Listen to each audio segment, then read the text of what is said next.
자, 오늘은 말씀으로 부흥을 경험하라, 이런 제목으로 하나님 말씀을 잠시 나누도록 하겠습니다. 여러분, 한 주간 어떻게 사셨습니까? 말씀 가운데 부흥을 경험하며 사셨습니까? 매일 우리가 살아가는 게 사실은 비슷하잖아요. 지난주 살았던 것처럼 비슷하게 살아가지만 그 속에서 하나님 말씀 중심으로 살아갔는가 아닌가는 참으로 우리의 삶을 윤택하게 할 수도 있지만 또 힘들게도 할 수 있습니다. 여러분, 지난 주간 하나님 말씀 가운데에 승리하셨습니까? 오늘은 말씀을 남유다의 역사로 활짝 열면서 시작하기를 원합니다. 이스라엘 백성들이 남유다가 하나님을 떠나고 하나님께 범죄함으로 BC 586년도에 바벨론의 포로로 잡혀가게 됩니다. 우리가 잘 알고 있는 것처럼 70년 동안 포로 생활을 하게 되어지고 페르시아 왕 고레스를 통해서 이제 이스라엘의 포로들이 귀환되는 역사가 일어나는데, 성경을 보면은 3번에 걸쳐서 이스라엘의 포로 귀환이 일어납니다. 우리 한번 PPT를 보면서 살펴보겠습니다. 1차 때는 총독 스룹바벨과 대제사장 예수아를 통해서 1차 포로 귀환이 일어나게 됩니다. 그들이 무너진 예루살렘으로 돌아가서 가장 먼저 한 일은 스룹바벨 성전을 재건한 일이었습니다. 그 두 번째 2차 귀환이 일어났는데, 이것은 학사 에스라와 더불어 일어난 사건이죠. 에스라는 학사였기 때문에 하나님의 말씀을 통해서 영적인 부흥을 이끌어 갔습니다. 자, 3차 포로 귀환은 총독 느헤미야, 오늘 본문에 나와 있는 이 느헤미야를 통해서 포로 귀환이 이루어졌는데, 3차 귀환을 통해서 무너진 성벽을 재건했던 일들이 일어나게 됩니다. 52일 동안 중간에 여러 가지 핍박도 있었고 방해 공격도 있었습니다. 그럼에도 불구하고 52일 만에 성벽이 재건되는 일들이 분명히 있었습니다. 여러분, 오늘 본문의 말씀을 이제 살펴보게 되면은 예루살렘 성벽까지 완전히 완료가 된 이후에, 근데 이 완료가 됐었던 날짜가 언제였냐면은 유대 종교력으로 따질 때에는 6월 25일이었습니다. 6.25. 여러분, 우리가 좀 알죠? 기억하십시오. 6월 25일 날 예루살렘 성벽이 재건이 되었습니다. 그 이후에 5일이 지난 후에 이스라엘 백성들이 7월에 있을 이러한 절기를 지키기 위해서 각자 흩어졌던 성읍에서 다시 모이기 시작했습니다. 오늘 본문 말씀을 보게 되면은 이제 수문앞 광장에서 이렇게 모였다, 이렇게 성경은 말씀하고 있습니다. 수문앞 광장.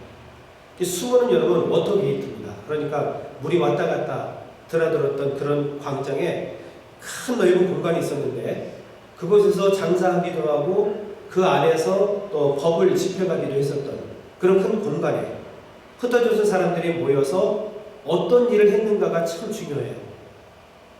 어떤 일을 행했냐 하면 그들이 절기를 지켰단 말이죠. 그 절기를 하나님 말씀을 근거로 지키기 시작을 했다는 겁니다.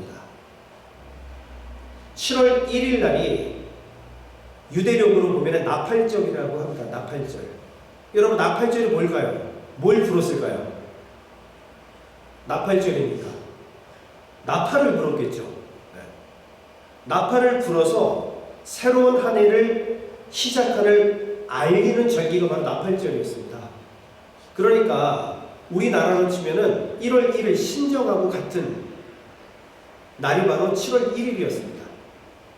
새로운 새해가 시작됩니다. 이것을 나팔을 불어서 함께 모여서 하나님을 예배하고 하나님께 경배하는 그 시점이 바로 나팔절이라고 하는 절기였다는 겁니다.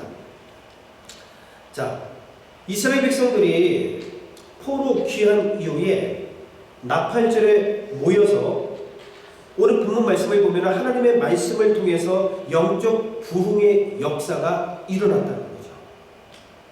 하나님의 말씀을 통해서 영적인 부흥이 일어났다는 거예요. 유대력으로 7월달은 새해를 시작하는 절기이기도 하지만 그 7월에 아주 중요한 절기들이 세 가지나 존재하고 있었습니다.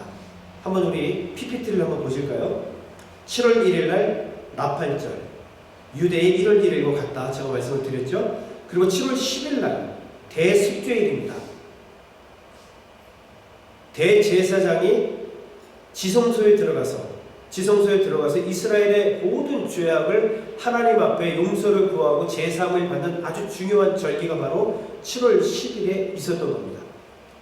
그리고 7월 15일부터 22일, 7일 동안 초막절이 있었습니다. 그러니까 이스라엘 백성들이 40년 광야도의 텐트에서 살았잖아요.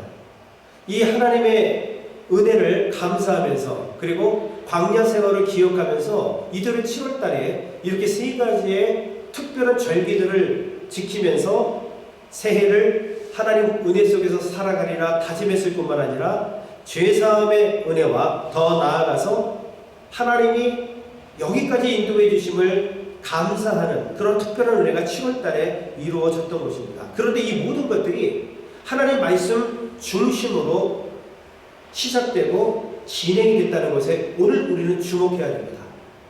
하나님 말씀 중심으로 하나님의 부흥이 일어났다는 것을 기억해야 됩니다. 하나님의 부흥은 하나님의 말씀을 근거로 일어납니다. 우리의 지식과 우리의 노력에 의해서 하나님의 부흥은 절대 일어나지 않습니다. 사람이 많아졌다고 해서 함께 많이 모였다고 해서 그것을 진정한 부흥이라고 우리는 말하지 않습니다. 진정한 부흥은 하나님의 말씀으로 시작한다. 그리고 하나님의 말씀으로 진행이 되고 하나님의 말씀으로 마무리된다는 사실을 오늘 우리는 말씀 앞에서 분명히 깨닫게 될 것입니다. 오늘 질문을 드리겠습니다. 사랑하는 성도 여러분, 하나님 말씀 중심으로 나는 살아가고 있습니까? 지난 한 주간 여러분 어떻게 사셨습니까? 하나님 말씀이 인도하시는 대로 사셨습니까? 하나님 말씀이 이끄시는 대로 순종하며 나아가셨습니까? 지난 한 주간 여러분 우리는 어떻게 살아갔습니까? 하나님의 말씀은 반드시 우리를 인도하십니다. 그리고 하나님의 말씀은 반드시 우리를 이끌어 가십니다. 하나님의 말씀은 우리로 하여금 하나님과 더욱더 영적인 깊은 교제로 나아가게 한다는 사실을 오늘 말씀을 통해서 우리는 깨닫게 될 것입니다. 독일의 신학자 가운데에 칼 바르트라고 하는 아주 귀한 신학자가 있습니다. 그는 하나님 말씀의 세 가지 형태를 말했습니다. 여러분 잘 들어보세요. 하나님의 말씀에 대해서 세 가지로 그는 정리를 하고 요약했는데 선포된 하나님의 말씀이 있다 이렇게 얘기합니다. 선포된 하나님의 말씀, 그것은 바로 설교입니다. 설교는 정목사의 말이 아닌 거죠. 설교는 하나님의 말씀이다라는 것입니다. 두 번째, 기록된 하나님의 말씀. 여러분 기록된 하나님의 말씀이 무엇이겠어요? 성경이죠. 기록된 하나님의 말씀은 성경. 자, 그리고 계시된 하나님의 말씀이 있습니다. 이 계시된 하나님의 말씀은 예수 그리스도.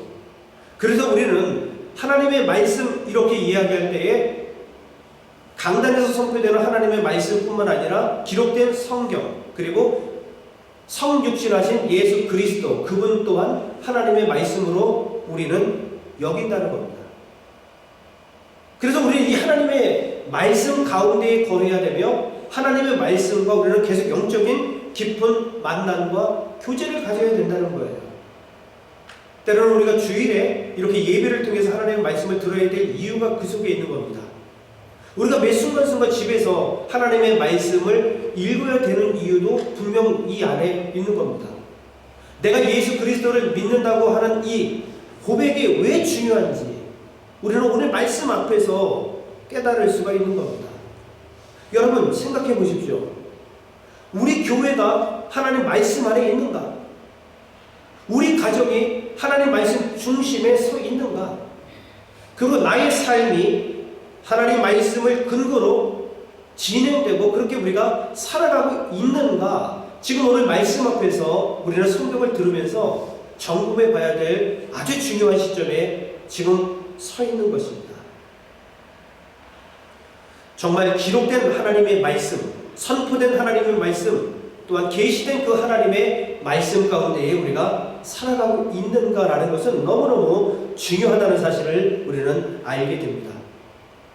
70년 동안 여러분 바벨론에 의해서 남유다가 포로 생활을 했습니다. 포로 생활은 정말 힘들었습니다. 그들은 포로 생활을 통해서 지쳤습니다. 그리고 영적으로 정말 무너진 부분들이 상당히 많이 있었습니다.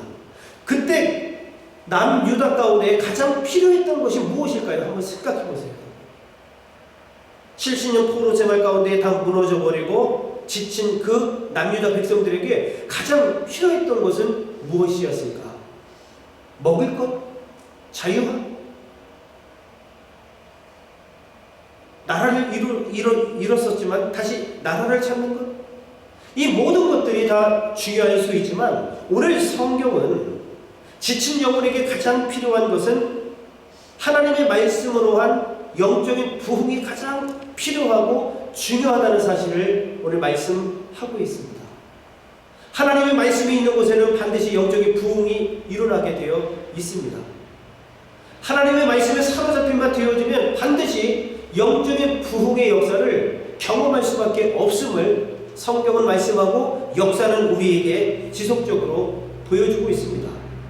오늘 1차, 2차, 3차 포로 생활 가운데 귀환한 남유다 사람들에게 가장 필요했던 것은 말씀으로 인한 부흥이었음을 오늘 우리는 깨닫게 되어지고 본문을 통해서 이들이 과연 그럼 하나님의 말씀으로 어떻게 나아갔는지를 오늘 우리가 살펴볼 수가 있습니다. 여러분, 영적인 부흥을 원하신다면 첫 번째 오늘 말씀처럼 하나님의 말씀에 귀를 기울이시는 성도가 되시기를 주의 이름으로 간절히 축원을 드리겠습니다. 귀를 기울이셔야 됩니다. 우리 1절의 말씀을 한번 보시죠. 같이 한번 읽어봅니다. 시작. 모든 백성이 한꺼번에 수문학 광장에 모였다. 그들은 학자 에스라에게 주님께서 이스라엘에게 명하신 모세의 율법책을 가지고 오라고 청하였다. 나 8절에 그들이 숨은 광장에 모여서 하나님의 말씀을 사모했음을 성경은 말씀하고 있습니다. 여러분, 하나님 말씀이 있는 것이 얼마나 소중하고 귀한 일인지 아십니까? 왜 저를 포함한 모든 교회 목사님뿐만 아니라 교회에서 하나님의 말씀을 읽으라고 그렇게 강조하는지 아세요? 그 말씀 읽는 것 자체만으로도 하나님의 능력이 나타나기 때문입니다. 이들은 하나님의 말씀을 사모했기 때문에 지금 어떻게 반응하고 있냐면 하나님의 율법책, 하나님의 말씀을 읽기 위해서 지금 이 수문학 광장에 다들 모여있다는 모습을 우리는 생각해 봐야 됩니다. 그리고 하나님의 말씀을 이른 아침부터 정오까지 시간을 얘기한다면 정확히 나와 있지 않지만 새벽 6시부터 적어도 정오 12시까지 6시간 동안 그들은 하나님 말씀 앞에서 서서 그 말씀을 들었다고 성경은 말씀하고 있습니다. 자, 3절 말씀을 한번 보겠습니다. 3절 시작. 그는 수문학 광장에서 남자든 여자든 알아들을 만한 모든 사람에게 새벽부터 정오까지 큰 소리로 율법책을 읽어 주었다. 백성은 모두 율법책 읽는 소리에 귀를 기울였다. 아멘. 여러분, 학사였던 에스라가 6시간 동안 강단에 서서 하나님의 말씀을 지금 읽어 주었어요. 그런데 숨은 광장에 모여있는 이스라엘 백성들은 오늘 6시간 동안 꿈쩍도 안 하고 하나님의 말씀에 어떻게 했다?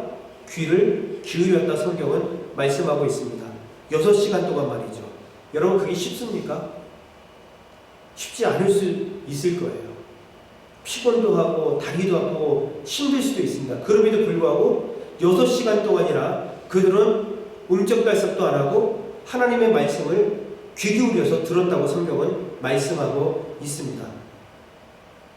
여기서 3절의 말씀 보면은 끝부분에 백성은 모두 율법책을 읽는 소리에 귀를 기울였다 이렇게 나와 있는데 원어 성경을 보면은 여러분 주어가 백성들이 아닙니다. 에스라도 주어가 아닙니다. 원어로 보면은 이 귀가 주어예요. 이걸 원어대로 여러분 제가 해석을 드리면 이런 뜻입니다. 모든 백성의 귀가 하나님의 율법책에 달라붙었다. 이런 표현이에요. 모든 하나님의 백성들의 귀가 어디에 달라붙은 거예요? 하나님 말씀에 달라붙었다, 이런 뜻이에요. 이게 무슨 의미인가요?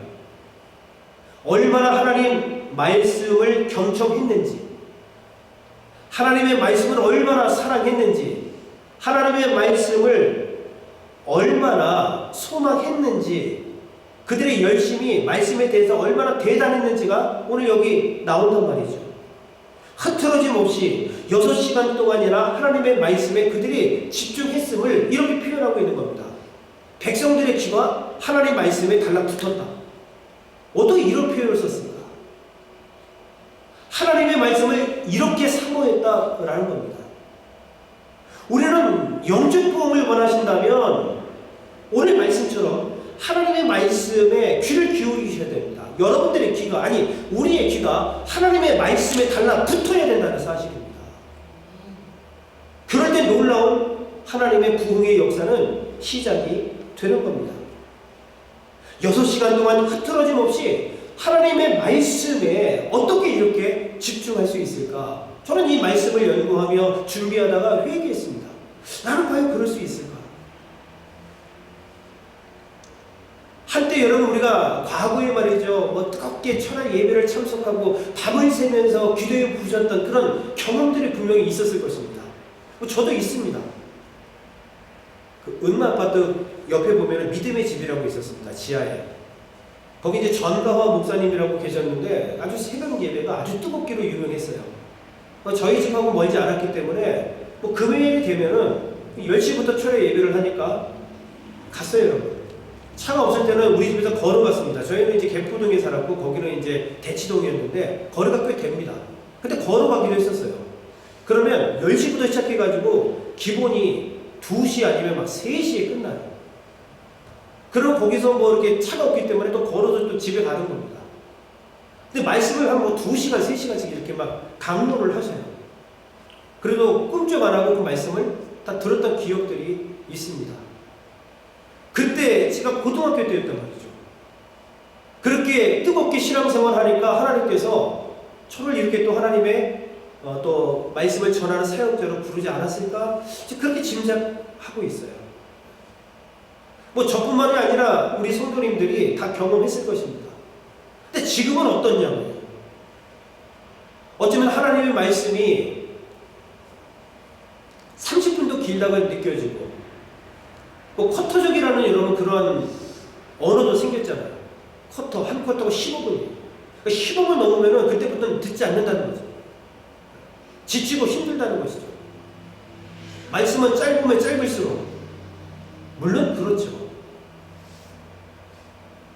이것저것 다 떠나서 여러분, 나는 과연 하나님 말씀 가운데에 지금 지칠 대로 지쳐있는 이스라엘 백성들처럼 나의 귀가 하나님의 말씀에 달라붙어 있는지 오늘 그 부분을 한번 우리가 점검해 보자는 겁니다.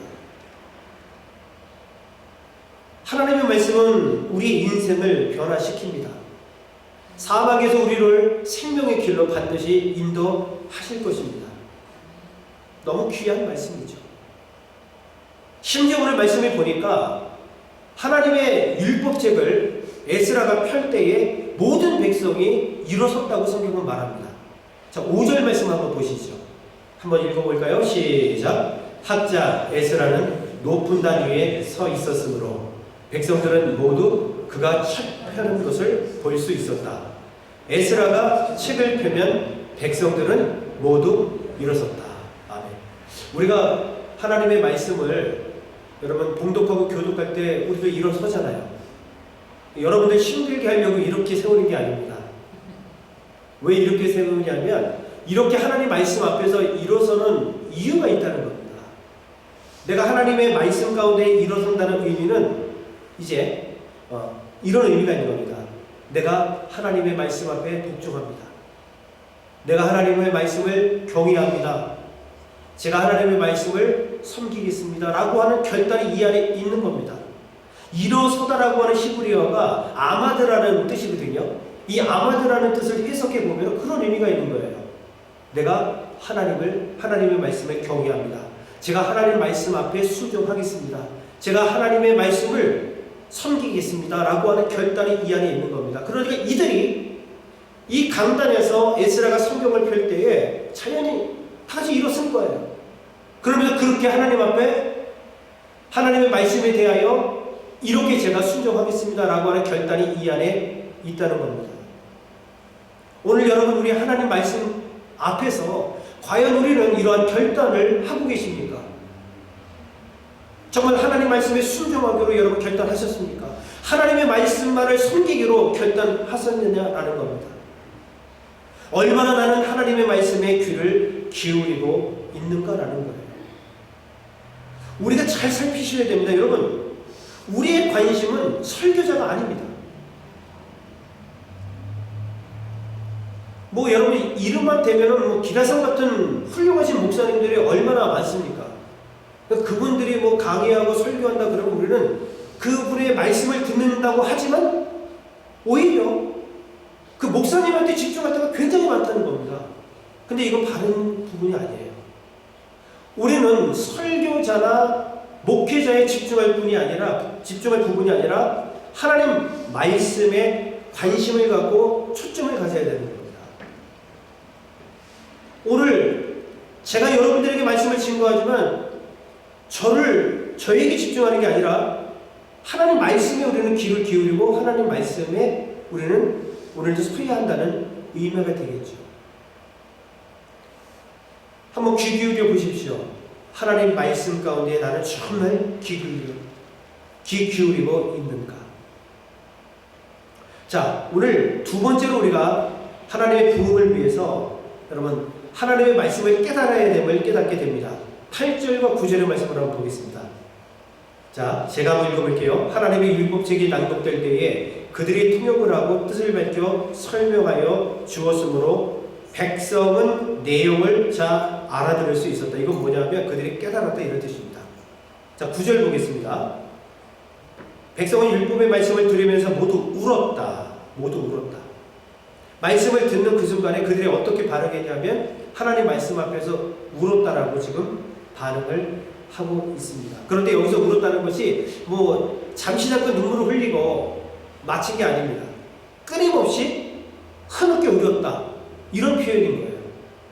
하나님의 말씀을 들었을 때에 그들은 말씀을 깨달았을 뿐만 아니라 그 말씀 앞에서 끊임없이 흐느껴 울었다. 이렇게 지금 표현하고 있는 겁니다. 왜 그랬을까요? 그 하나님의 말씀을 에스라 제사장이 읽었을 뿐인데 그 말씀을 계속해서 듣는 그 순간에 그들이 깨달은 것이 있는 거예요. 뭘 깨달았냐면 아하, 내가 죄인이구나 라는 사실을 깨달은 겁니다. 이스라엘이 70년 동안 바벨론의 포로가 된 그 이유가 죄를 지었기 때문에 하나님 앞에서 멀어졌기 때문에 하나님께 등을 돌렸기 때문에 그들이 바로 서지 못했기 때문에 아하, 우리가 죄인이기 때문에 이랬구나 라는 것들을 여러분 말씀을 통해서 깨닫게 된 것입니다.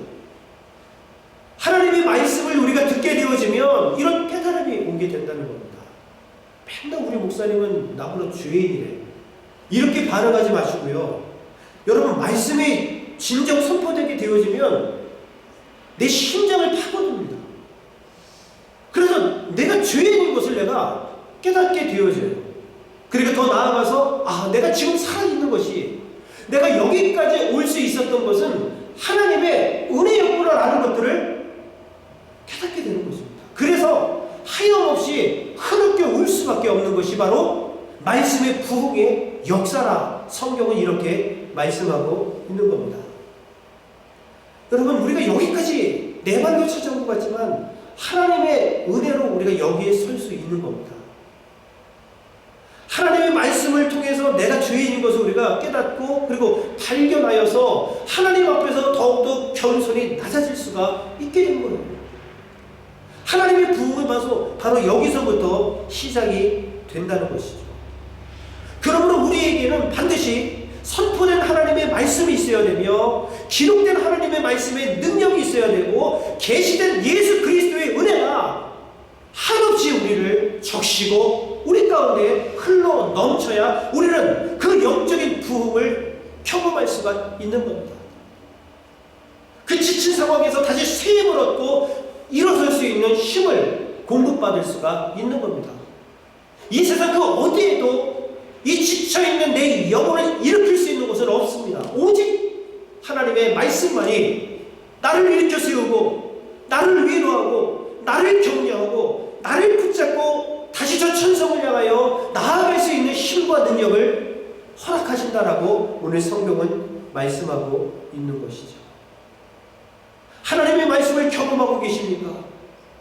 하나님의 말씀에 사로잡혀 우리는 살아가고 있습니까? 여러분, 아랍 속담에 이런 말이 있습니다. 햇빛만 계속 쏟아지면 사막이 된다. 햇볕만 계속 쬐이게 되면 사막이 된다. 비가 없는 곳은 이후에 분명히 사막이 될 수밖에 없습니다. 여러분, 미국의 부흥운동도 그렇고 한국의 부흥운동도 그렇고 이 부흥의 운동이 언제 일어났는지 아세요? 가장 살기 좋고 평화로울 때 부흥이 일어난 게 아니라 가장 힘들었던 시기에 가장 눈물을 많이 쏟아내었던 그 시기에 하나님의 부흥은, 말씀의 부흥은 일어났다라고 역사가 여러분 증거하고 있습니다. 우리가 웃고 즐기고 재미있을 때 하나님의 부흥이 일어나는 게 아닙니다. 내가 듣고 싶은 말씀을 들을 때에, 그리고 내가 원하는 말씀을 들었을 때에 하나님의 부흥이 일어나는 것이 아닙니다. 내 뼈를 내리치는, 내 뼈를 치는 하나님의 말씀이 들릴 때에, 내가 죄인임을 깨닫는 그 하나님의 말씀이 선포될 때에, 내 심장을 비수처럼 찔러내는 그 하나님의 말씀이 선포됐을 때에 미국도 그렇고 한국도 그렇고 전 세계의 영적인 부흥은 그때 일어났다는 거예요. 평안하고 행복하고 죽고 즐겁고 행복할 때 하나님의 부흥이 일어난 것이 결단도 아니었다는 겁니다. 내 안에 고통이 있고 있는 것이 눈물밖에 없을 그 순간 하나님의 부흥은 우리를 찾아오고 교회를 일으키고 가정을 세우며 그리고 우리의 영혼을 다시 하나님의 말씀으로 무장시켜 새롭게 하신다고 성경은 분명히 말씀하고 있습니다. 사랑하는 성도 여러분, 오늘 말씀 앞에서 다시 한번 부흥을 꿈꾸시기를 주의 이름으로 간절히 축원합니다. 또한 더 나아가서 하나님의 그 말씀을 통해서 다시 우리가 일어서서 이 마지막 때에 영혼을 다시 살리고 회복시키는 귀한 부흥의 역사에 정말 주도자가 될 수 있는 저와 여러분들, 또한 동역자가 될 수 있는 저와 여러분들이 되시기를 주의 이름으로 간절히 축원을 드리겠습니다.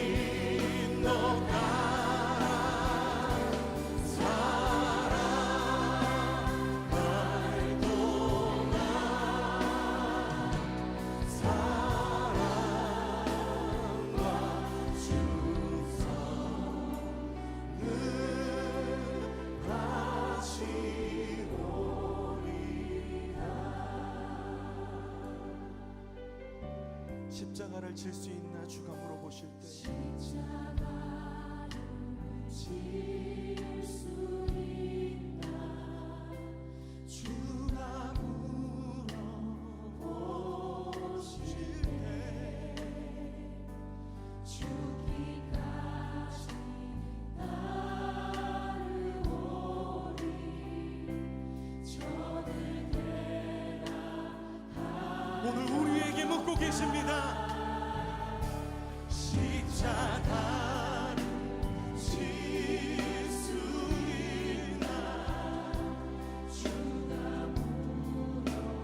물어보실 때 죽기까지 따르오리 저들 대답하였다. 우리의 심령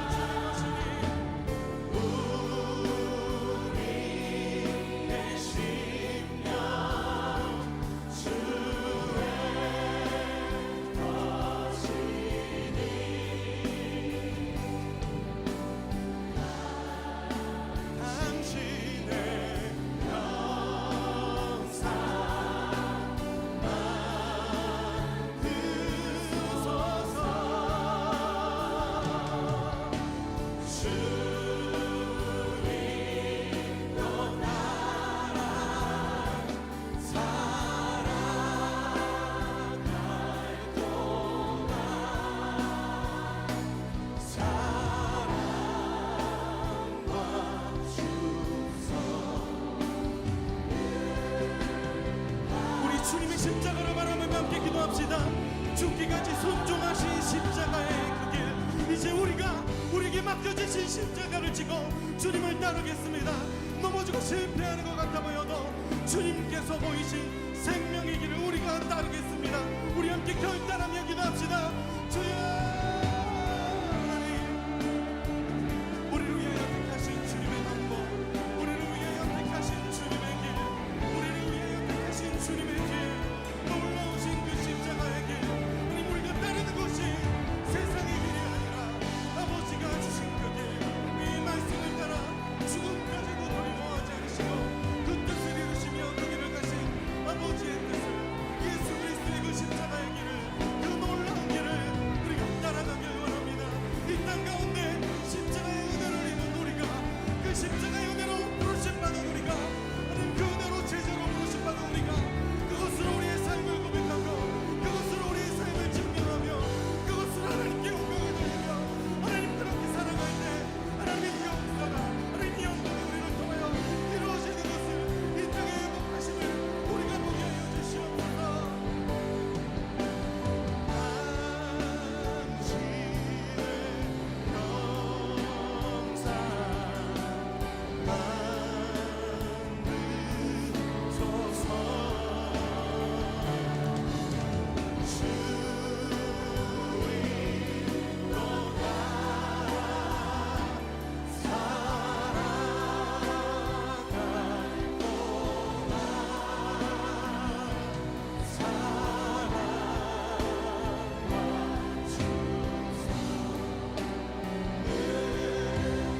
주님의 사랑 앞에 우리 다시 한번 고백합시다.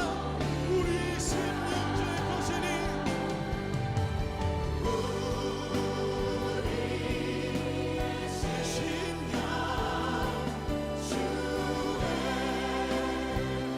거신, 아멘. 당신의 영상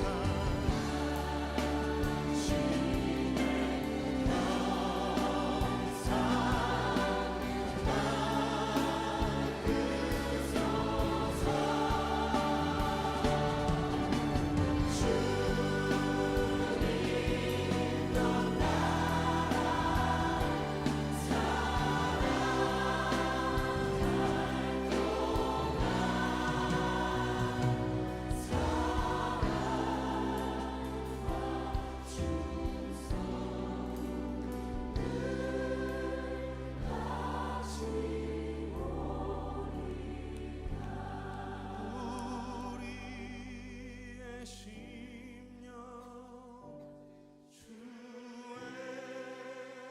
것이니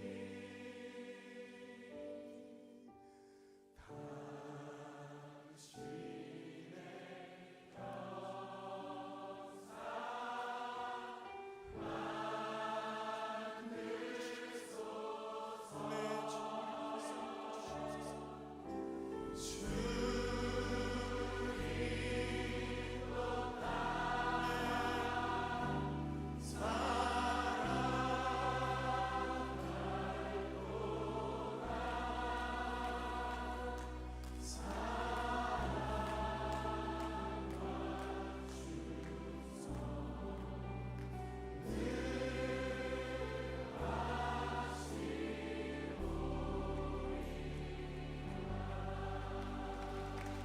주님, 우리가 그 사랑과 은혜 앞에 우리 충성을 다하여 주님 앞에 나아가길 원합니다. 우리가 주님 앞에 우리의 삶을 맡겨드리길 원합니다. 하나님, 우리가 주님의 걸어가신 그 십자가의 길을 따르길 원합니다. 주님, 우리의 삶을 인도하여 주시옵소서. 하나님, 우리의 삶을 통하여 주님 영광 받아 주시옵소서.